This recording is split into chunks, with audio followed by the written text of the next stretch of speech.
Good evening, everybody. We're gonna get started here, and I'll keep letting people in as they arrive.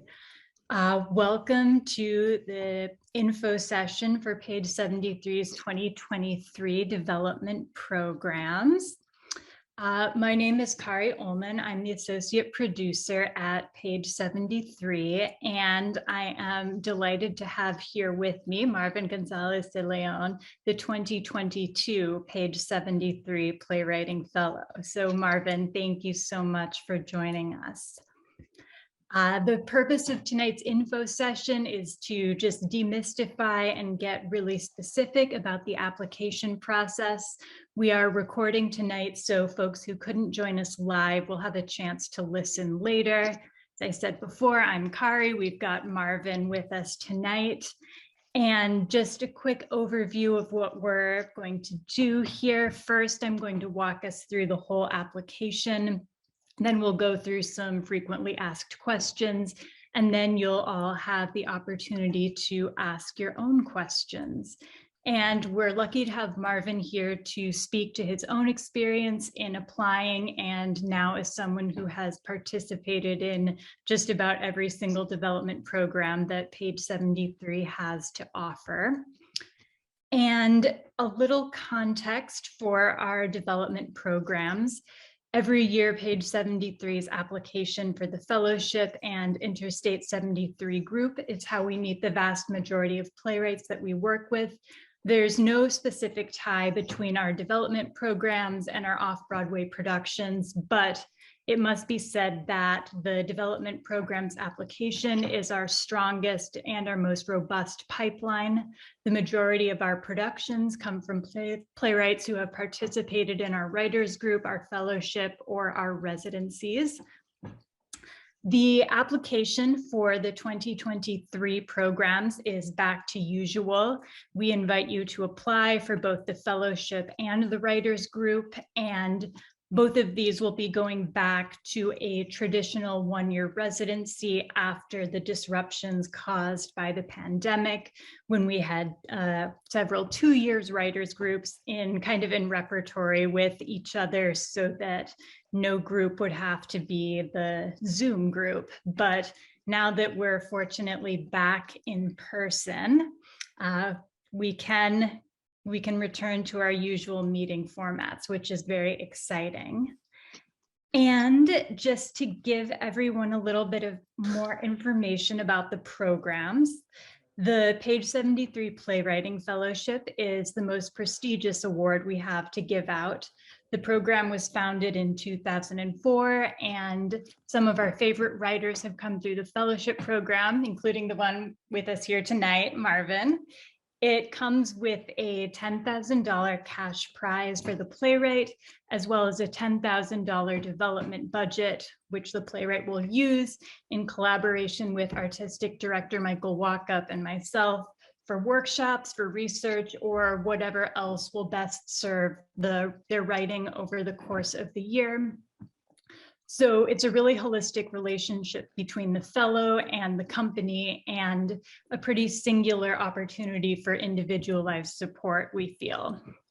And Interstate 73 is our year-long writers group that Michael and I lead. It meets twice monthly in our office at Fort Greene, and playwrights take turns bringing in pages to share and discuss with the group. Each playwright receives a stipend for participating as well. So now I'm going to go ahead and share my screen so we can all go through the application together. So give me just a sec to stage manage that. All right, thank you so much. Here we go. Let's, so this is the application, and you'll see that it's page73.org/application. Our application is an embedded form in our website. And just a note that it's not one of those smart forms that saves and remembers what you've entered. So when you're ready to apply, have all of your materials assembled in advance so you can upload them all at once. So first things first, the deadline is April 24th. That's a Tuesday, that's a Sunday night, 11:59 p.m. And here's a description of the fellowship and the writers group, a little more detailed than what I just gave you. And link down. Then eligibility requirements, also important to note. All of page 73's programs are for playwrights who have not yet had their off-Broadway premieres. We use the equity showcase code as the cutoff for that. If you've had an equity showcase, you're still eligible. But if you have had a fully contracted equity production, which means health and benefits for the actors involved, we do consider you out of our mission. If you have any questions about your own eligibility along those lines, please feel free to reach out to us at info@page73.org. Right, moving along. The timeline for notifying applicants. We will be reading applications all summer after the application closes on April 24th. We will announce semifinalists in early fall and finalists in December. The fellow is selected at the end of the year and announced at the beginning of the new year. And the I-73 group operates on a slightly different timeline. We will be in touch with folks to assess further availability and eligibility as we read through their applications. Submission procedure. We only accept our applications via this form. Please do not email us your application unless you're having some sort of technical difficulty with the form, and reach out to us if that is the case. And the application materials themselves are mapped out right here. And I do want to spend a moment on the letter of intent, which is a very significant part of our application. The fellowship and the writers group at page 73, they are not just a writing contest. While of course we have to be inspired by your writing, fall in love with your writing and all of that, you also need a really strong letter of intent to be successful in the application. You have to do, a pretty awesome job of introducing yourself to us and letting us know what your specific goals and challenges as a writer are. We want you to get specific about how the opportunities that page 73 has to offer, which come with institutional support and money and network, will benefit you at this moment in your career. Questions 2 and 3 are intentionally parallel. And really, this is all just to say that a straightforward artistic statement that you might have submitted for other more general applications where you simply explain your goals as a writer and your wishes for the industry, that really isn't going to cut it here with our application. We're looking for self-awareness about how page 73 and our programs can make a real impact on you and your career and your writing at this moment. And finally, the application form. This is just the information that you fill in. And for the writing, you'll be submitting a 10-page sample and the full play from which that sample came. And we'll be talking more about sample selection later. Okay, thank you. And thank you for bearing with me through the technical difficulties there. Marvin, do you want to rejoin me up on the screen? Hi. So now we're going to jump into a few frequently asked questions that we often get about the application that Marvin and I are sort of going to preemptively answer for you here. The first one we get is, if I applied last year, can I submit the same play again? The answer to that question is yes, but it's good to send a new or revised draft of the play if you've been working on it since last year. But no, we're not going to check and see if you applied previously with the same play. We don't keep those kind of records. Another frequently asked question, does the 10-page sample need to come from the same play as the full-length submission? Again, the answer is yes. The sample doesn't have to come from, say, the first 10 pages necessarily, but it should be an excerpt that you think best showcases your work. And since we have Marvin with us tonight, Marvin, do you have any advice for applicants? I think that like what you were saying earlier in terms of like not underestimating the power of the letter of intent is like the best thing, because obviously the play is important, you know, because it has to get through the various stages before you're being considered as a semifinalist and then as a finalist and then being considered for the fellowship. So the play is really going to be the important thing that gets you through those early stages. But you know, once you get whittled down to like semifinalists, everybody's really great writer at that point, you know what I mean? So the thing that sort of like sets you apart is how I feel with letter intents, not just with page 73, but elsewhere too, is like how the artistic statement or their letter of intent, how that speaks not only with the play that you've submitted, but also with the institution that you're submitting to. So, you know, you should really get to know what page 73 is all about in terms of like their production history, who are the people that they've recently supported, what are the production they've recently had. So you can really get to know, you know, why you would be a good fit there. And I think that's the case that you're really trying to make, is like, not just why this, you know, we all know that getting these professional things is going to be beneficial for us. But why is your work with this particular institution going to be the thing that really takes your work and the artistic vision you have for your work to the next level?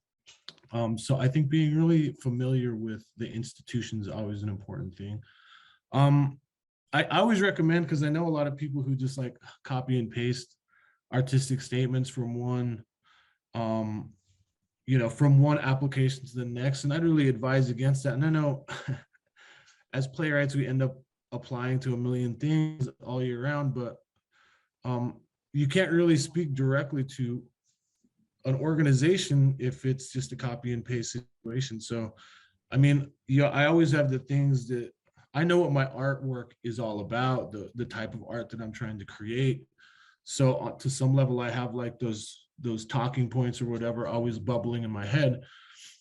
But I really try to answer the question or the questions in the moment. And I really try to speak honestly at that moment that I'm writing that particular letter of intent. And personally, I mean, I think about these things a lot. Like I let the things gestate, you know what I mean? But I really also, I also really like to just write in the moment that I'm submitting the thing too. So I almost always just sit on the questions for a long time and let them sort of like percolate in my mind. And then I kind of just like write off the top of my head to answer the questions directly, as if though like I were having a conversation with Michael and Kari in person. You know, if I just sat down with them and we were talking, it's like, I know what my thoughts are about my own artwork and how it fits into the American theater. How would I communicate that to them honestly in that moment? So I think speaking clearly about what your vision is as an artist, but also honestly about how you think you fit into the field of theater. Something I would also just recommend is, you know, the way that you speak about like the artistic challenges and the personal challenges. I think what Kari said about having self-awareness is really true. So being really aware of who you are as a person and who you are trying to be as an artist is really important. But it's also really important to know what's going on in the theater, just the theater industry as a national art form. So what's going on in New York, what's going on regionally, really getting in touch with like, what are the types of new shows that are being made? Because what you're trying to say is like, how am I trying to fit in to the current place that we find American theater at this very moment? So like, I really think about like the moment that I'm writing the answers. That's what I'm trying to speak to. And Marvin, in this moment now, I know you've just been our fellow for a short amount of time and we're still very much revving up, but could you share a little bit about what you've been working on so far, since January, and some of what you're planning to do in the months ahead? To the best of your knowledge. Yeah, I think that like, I'm just trying to write right now, because I do, like right now I'm in Minnesota, but I'm on my way to journey back to New York City. And when the fellowship started in January, like everything was locked down again, so so it couldn't have even have really been in person anyway. So taking those as an opportunity to just get a lot of writing done. So I'm trying to write 3 plays right now, which I can handle because I'm an Aries, so I can just jump from idea to idea. But I'm finishing up a play that is like sort of like a Chicano Victorian ghost story that's really about the occult. And I'm also, this is probably new to you, Kari, even because like I just started really writing this play. It's just about that crazy bear Hank the Tank that's been breaking into people's homes in Lake Tahoe. And I love it. Hank the Tank. Hank the Tank. So I'm from Reno, so Reno, Tahoe. I was just like, oh, this is like a very like story regionally that I understand. So I was just using it as a way to talk about American sort of relationships to like firearms and security and like the militarizations of our homes and all that. So like how we're paranoid about like home invasions and all that. And it's really talking about broader subjects of like our sort of fear of outsiders and basically it's like a little microcosm of war, even though it's not necessarily a war play. But it's just like the way that analyzing the way that Americans are like very militarized in their thinking. And then I'm working on something that's actually, I think, hopefully artistic, but it's just really this big, long, epic, like play in 4 movements that's really about, it's about climate change, but it's really more just like focusing on the way that human beings are going to be displaced.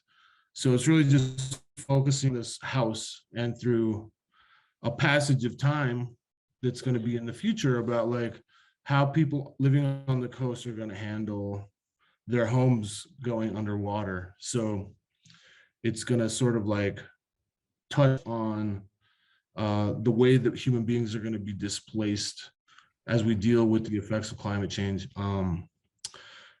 But it's keeping the setting of this house the same, and sort of the people that go in and out of this house, even as it goes underwater, how that changes over like the course of 100 years. So really like the place itself is sort of the main character. That's like the connective tissue between the 4 parts of the play. So that one is actually, I think, serious. I think I'm just taking time to outline that. And that's why I write. They're all serious in their way. No, they're all art.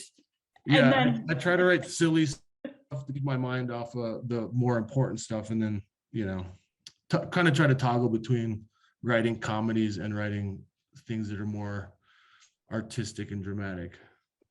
And then when Marvin is back in New York, as the year goes on, we will be workshopping perhaps multiple of these plays. So we're really looking forward to getting into a room with Marvin and a director and some actors and just exploring and playing with all of this new material that Marvin is generating so much of right now. I love to hear it. And Marvin, you were also a member of the 2020-21 Interstate 73 group, a 2-year member, one of the special pandemic classes that had both the Zoom year and then part of an in-person year. Could you also speak a little bit about your experience in the writers group? Yeah, no, I think that it's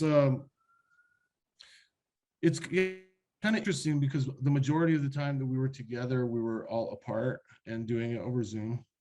So on some level, it was really just therapeutic to have this place to come every other week, every other Tuesday, I think, to just have a regular thing going on and to be in community with all these great writers. And we eventually all, I think we all really became really good friends over the course of that too as well. So it was kind of, what it reminded me of? It was like the grad school experience that I didn't have, because I did go to grad school, but my writers group, my cohort, we were kind of like at each other's necks the entire time. And that's not what I wanted when I went to grad school. I had this like vision of that I'd meet like all these great writers and then we'd start working together and we'd become writing partners and all that. And that never happened. So this kind of was made up for that, because like it was just a really great group of people and we were all just there to support each other and to help each other's work get better. And yeah, and I think that, a big part of that is like the way that the people at Page 73, Kari and Michael, really curated a really like good group of people that I think that there was just a lot of diversity in the types of plays that people made, but everybody was really like at the top of their game at like what the kind of theater that they were doing. So it was really cool to just have like different opinions coming from people that aren't necessarily writing the types of plays that you're writing, but who know a whole lot about theater and have a lot of really good wisdom to share with you. So it was basically grad school 2.0, but like a better version of it. Yeah, I'm glad to hear it. No, Yeah. and Marvin makes a great point there. Another question that I'm often asked, that Michael is often asked, is what is a Page 73 play? And the answer to that is we don't have any single aesthetic or style or anything that we would define as sort of the Page 73 aesthetic. It's nothing like that. We are just looking for writers who have a singular point of view, an interesting approach to language and stagecraft, and a commitment to the medium of live theater. So that can really mean anything. It can encompass a great diversity of styles, which is something we really enjoy curating for our writers group as well as our fellowship. So now that you've had a chance to hear from both Page 73 and Marvin, I want to invite all of you to ask us your questions. You can drop them in the chat. You can use the raise hand function and turn on your video and sound to ask us directly, whatever you're most comfortable with. But the time is yours to ask whatever is on your mind. And let's see, and while you're warming up, another question I'll put to Marvin is, do you have any advice specifically for repeat applicants? Yeah, I applied quite a few times before I actually got it. So I think that like it's always going to be different people like reading and like getting through the different stages of it. But I think that like just keep, with anything, you should just keep trying. But even if you don't get it 1 year, that doesn't necessarily mean that you're not on page 73's radar, you know. I think that page 73 likes to see how people's work develops over time and the artists that they're turning into. So yeah, I would just suggest, like, just like anything else, like in this industry, you know, you just got to keep trying, keep going for it. Thank you, Marvin. Okay, got a bunch of questions coming through. I'm gonna start answering these. Question from Camille Anderson: are musical theater submissions accepted? Yes, absolutely. We do accept those. We've had many or a number of people who write musicals in our Interstate 73 groups over the past years. So that's something we very much enjoy. And of course, our recent production, A Strange Loop, was a musical. So it is something that we definitely dabble in. And while we haven't yet had a fellow whose sole focus is on musical theater writing, it's certainly not impossible that that would happen. And okay, here's a question about the I-73 timeline and how it's different from the fellowship. While we have very specific signposts for the fellowship, we notify semifinalists and finalists, and there are press release and media marketing moments around those announcements. We're sort of building I-73 over the course of that fall as we get to know people through their applications, and we start imagining what the next cohort of I-73 could look like based on the folks who are applying. Question: is there housing for fellows?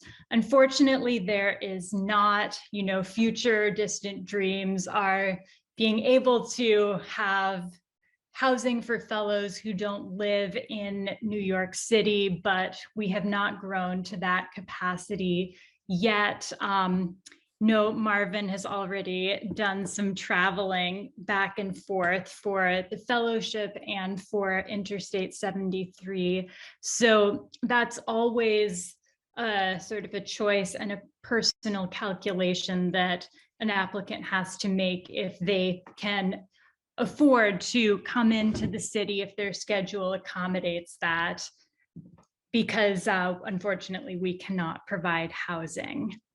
All right, let's see. Typical hours of I-73 and the fellowship.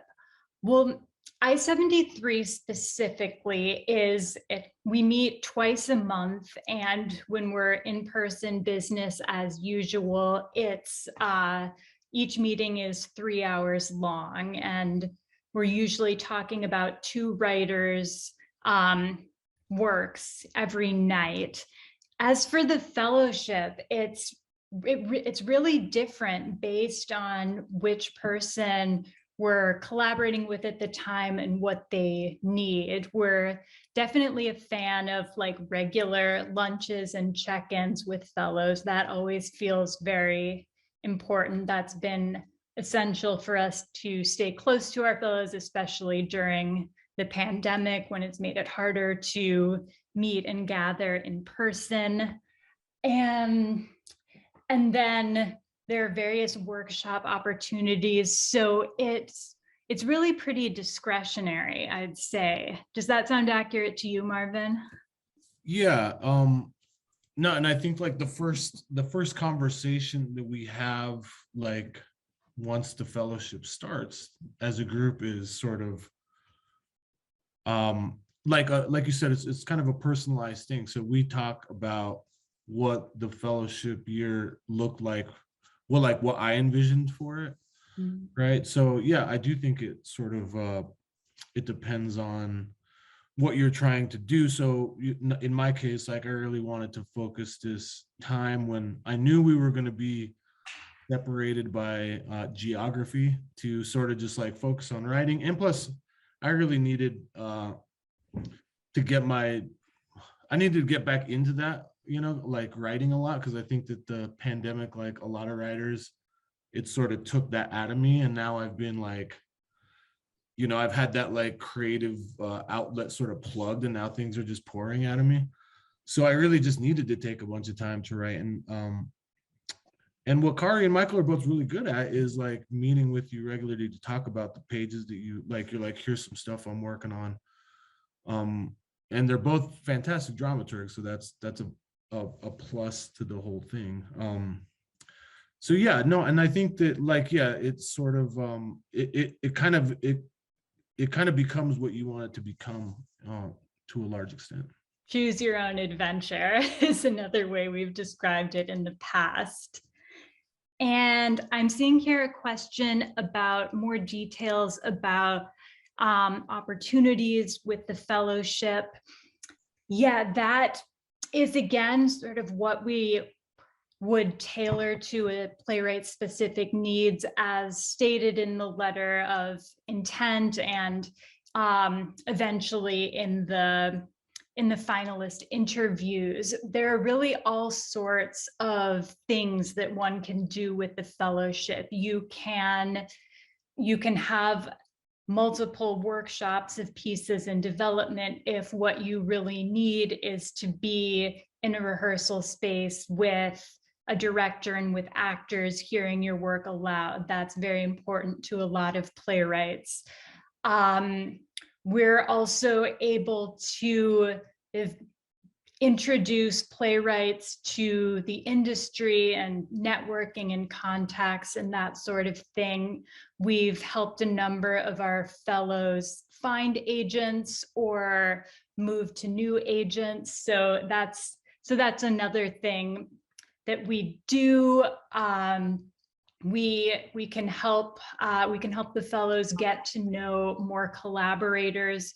That's directors, dramaturgs, choreographers, whatever is needed to push the project forward.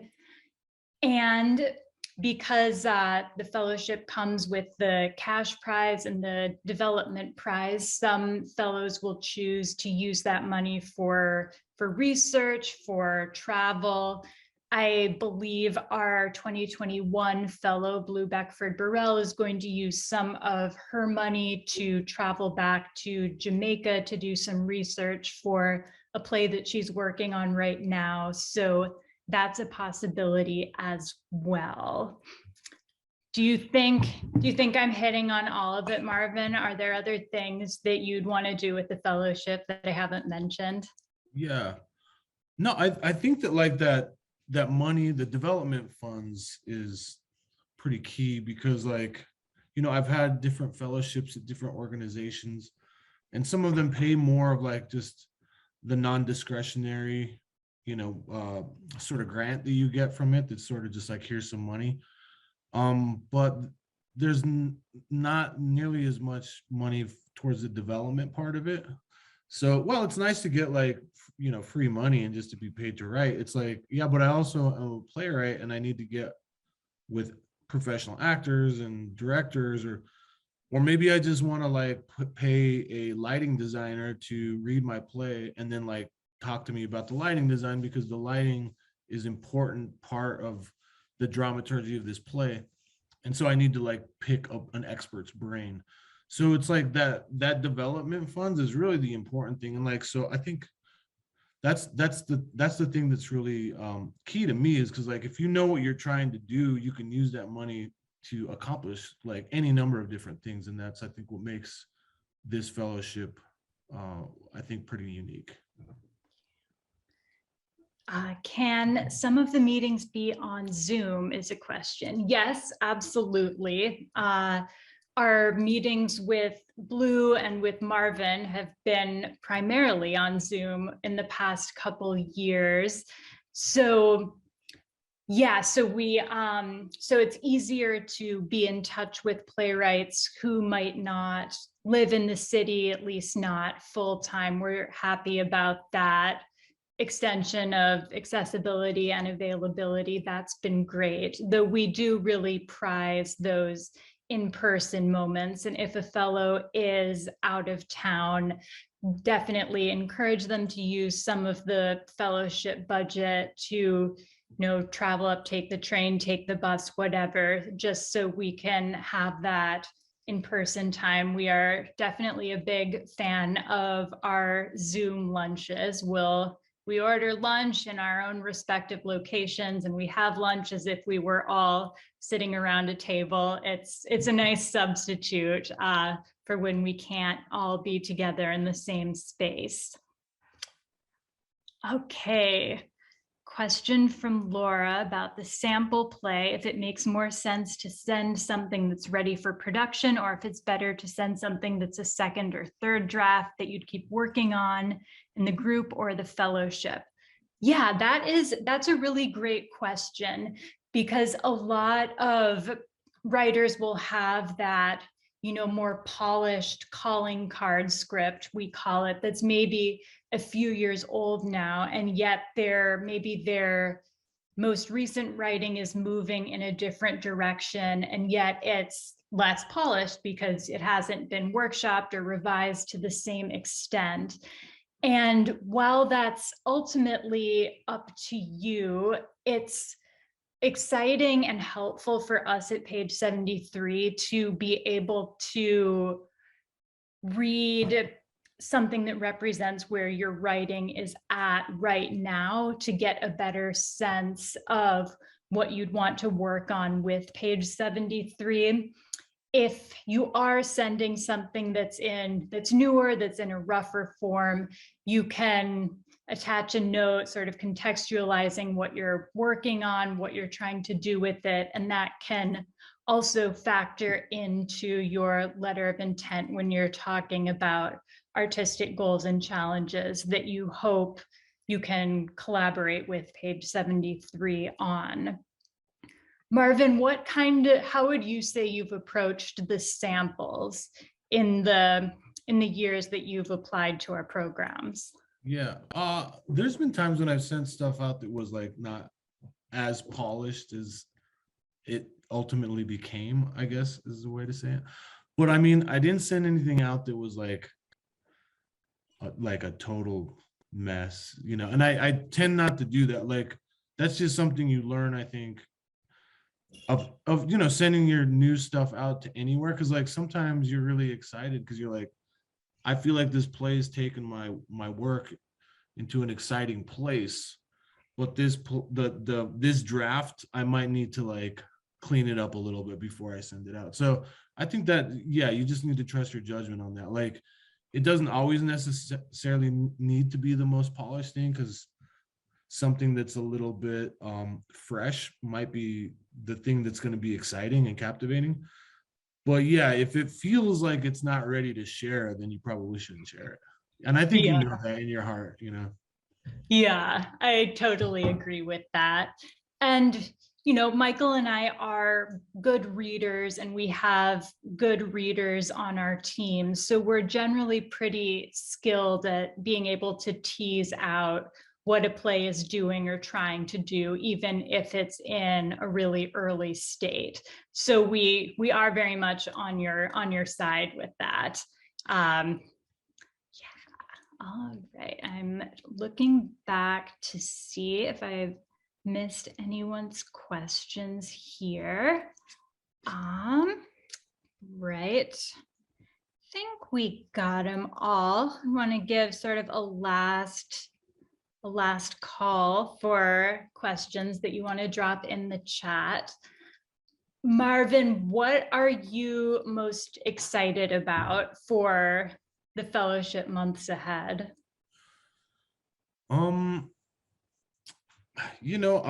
That retreat sounds pretty fun. Yeah, we're taking Marvin up to Space at Ryder Farm in the fall, which is exciting. And that's another good thing that you raised, Marvin, is page 73 comes into various, opportunities for residencies and retreats that we can offer our writers. The fellow is obviously one of the first writers we go to with those opportunities. And then some of the other writers we've met in our programs over the years. So there are various discretionary opportunities as well. Yes, we're heading up to Space on Ryder Farm in the fall. It's going to be great. All right, carry on, Marvin. Sorry for interrupting. Yeah, well, especially since you mentioned that they have like a really great new culinary director. Oh yeah. So I've heard the food's really good. So I'm excited to like just get out and do a retreat with Page 73 like that and eat some really good food and get out in the country and be inspired. But I'm really excited. Like, I think this fall, I really want to be super productive in terms of doing a lot of collaborative work. So I'm really looking forward to being back in New York City, leaving behind Minneapolis after a couple of years here. And I don't know, I feel like, yeah, that's just the thing that I've been missing most since everything's sort of been shut down, is like really just like working with other artists and collaborating like that. And since we have like all this development funds and hopefully I'll have some scripts by then, Sure, I feel sounds like it. yeah, I feel like this fall will be just like good in that way of just like getting a lot of like doing a lot of the things that we love the most as writers, which I think is being in the room with other artistic collaborators and making the best version of a play that you possibly can. So excited for that. Yes, me too. I'm excited to do that with you. Also for, lunch meetings, maybe in person one of these days. So many lunch meetings. It's going to be great. And I'm just going to answer this one last question. Should the play you submit be a play you'll be working on as a fellow? And it can be, but it doesn't have to be.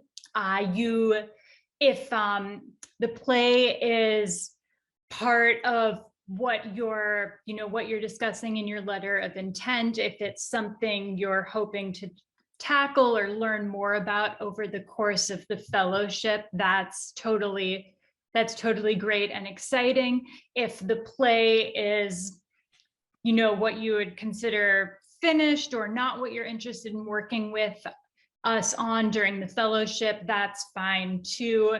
If it's as long as it's a good representation of you and your writing, we welcome all of it.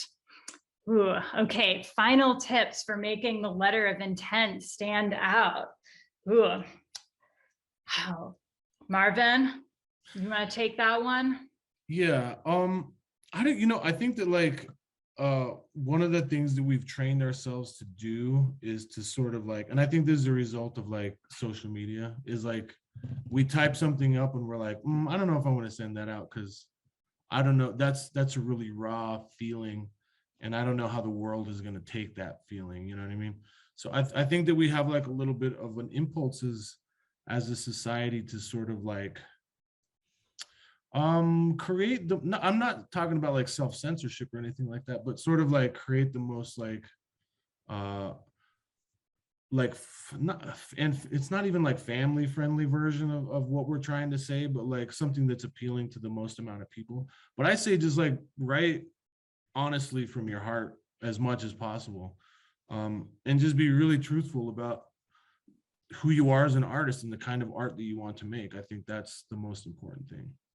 Yeah, and specificity, how Page 73 can help you accomplish these goals. Again, general statements, which can be so beautifully written and expressed, just don't have the same impact in terms of reaching us and our readers, because we truly want to know how you can engage with us and we can engage with you over the course of the fellowship. Another question, can you apply with a collaborator? We have had duos apply as musical theater partnerships. We've had, lyricists and music apply together. I don't know if we've ever had any writers in our program who are like just co-authors of a script, but definitely yes for musical theater. All right. Well, want to thank all of you so much for joining us tonight. If you think of more questions after this, or if you're watching us on YouTube and we haven't answered your most pressing questions, please just email info@page73.org and we will get back to you. Our great insightful answers and anything you might want to know about the application process. Marvin, thank you so much for taking the time to join us and share your insights and wisdom as a veteran of the application process and all of our programs. All right. Thank you so much, everybody. Wishing you a good night, or whatever time zone you find yourselves in, a great rest of the day. Take care.